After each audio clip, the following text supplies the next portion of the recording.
Cordial bienvenida a este espacio de encuentro con la Palabra de Dios dominical, en esta oportunidad para el domingo número 29 del tiempo ordinario ciclo A. De la descripción del reino de los cielos como un banquete de bodas que hemos escuchado hace una semana, pasamos en esta oportunidad a escuchar la clara distinción que hará Jesús entre las cosas del mundo y las cosas propias de Dios. El Evangelio tomado del capítulo 22 de San Mateo, versículos 15 a 21, nos lleva claramente en esa perspectiva.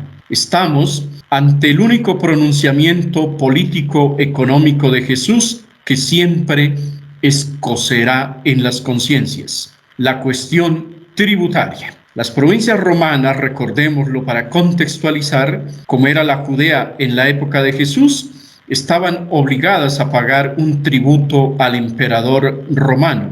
Igualmente, la imagen del emperador sobre la moneda romana constituía para un hebreo fiel y auténtico una causa de pecado de idolatría, ya que violaba el mandamiento fundamental de amar únicamente a Dios sobre todas las cosas. Además, agreguemos que en la víspera de su pasión, el desencuentro con los líderes judíos se había vuelto cada vez más agrio y tenso. La afirmación de su veracidad: Maestro, sabemos que eres veraz y que enseñas el camino de Dios con franqueza, como leemos en el versículo 16. Y la pregunta directamente de economía tributaria: ¿es lícito pagar tributo al César o no?, del versículo 17, están cargadas de astucia y malicia. Sin embargo, el hecho que Jesús pida una moneda, la observación que hace sobre la imagen y la inscripción que en ella aparecen, la respuesta de los judíos líderes y la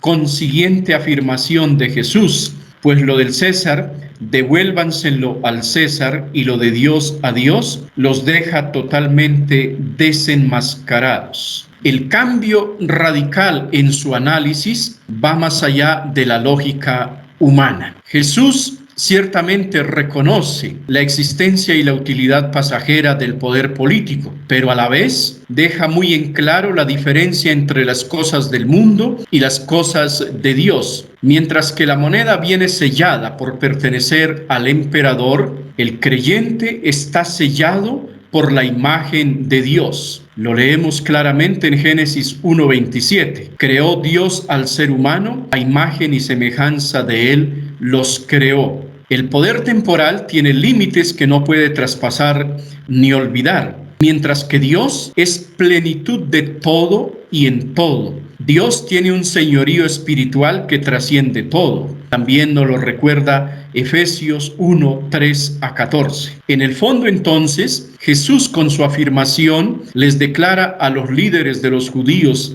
y hoy a nosotros que ninguno puede considerarse dueño del ser humano, porque él posee en sí mismo el sello imborrable de Dios, su creador. La primera lectura, tomada de Isaías capítulo 45, versículos 1 y 4-6, aunque no está directamente en relación con el texto del Evangelio, sí nos permite entrever cómo Ciro el Grande, permitiendo al pueblo de Israel regresar del exilio en Babilonia a la tierra de la promesa, en el año 538 a.C., cumplió un gesto que estaba previsto en el plan de Dios, y por lo tanto, en ese sentido, el gesto de Ciro se convierte en un signo temporal de un poderoso que finalmente reconoce la voz y la acción de Dios, aunque no se declare creyente.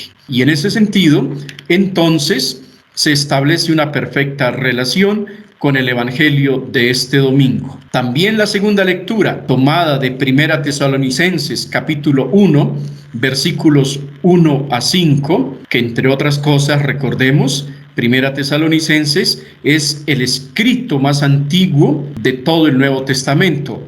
Allí Pablo saluda a los creyentes de la ciudad de Tesalónica y les invita a permanecer unidos al Evangelio que él les ha anunciado y proclamado. De esa manera, estarán dando el primer lugar siempre a las cosas de Dios. 3 preguntas resuenan hoy para llevar esta palabra a nuestra vida. En primer lugar, ¿soy consciente del cumplimiento de mis obligaciones tributarias y las estoy cumpliendo? Cuando un creyente realiza cabalmente, respetuosamente sus deberes tributarios, se vuelve un ejemplo de rectitud, de honestidad, se vuelve un ciudadano ejemplar. Eso no lo podemos olvidar. En segundo lugar, tras los graves hechos de corrupción que afectan todos los estamentos a nivel mundial, tanto a nivel público como privado, vale la pena que nos preguntemos y nos planteemos cómo estamos formando la conciencia de los niños, de los jóvenes, de los adultos, para que seamos un signo concreto en medio de la sociedad. Un cristiano auténtico, un cristiano de verdad, nunca puede verse envuelto en situaciones que implican corrupción. Eso, sin duda, va contra la gracia que nos ha sido transmitida en el Evangelio, va contra lo que Dios quiere de nosotros. A un creyente se le llama para ser testigo de la honestidad, de la rectitud, del buen ejemplo en el empleo de los bienes económicos. Un cristiano de verdad piensa en el respeto de los derechos, en el bien de su prójimo. En tercer lugar, considero que hago uso racional y equilibrado de los bienes económicos que poseo. Todos, como personas, miembros de la sociedad, poseemos algunos bienes. La gran reflexión que hay que hacerse es entonces sobre la responsabilidad y el uso correcto que estamos haciendo de esos bienes. Mi Dios nos llamó también para que en las cosas materiales, como dice Mateo 5, 13 a 16, seamos sal de la tierra y luz del mundo. Que resuene a lo largo de esta semana esta enseñanza de Jesús. Lo del César, devuélvanselo al César, y lo de Dios, a Dios.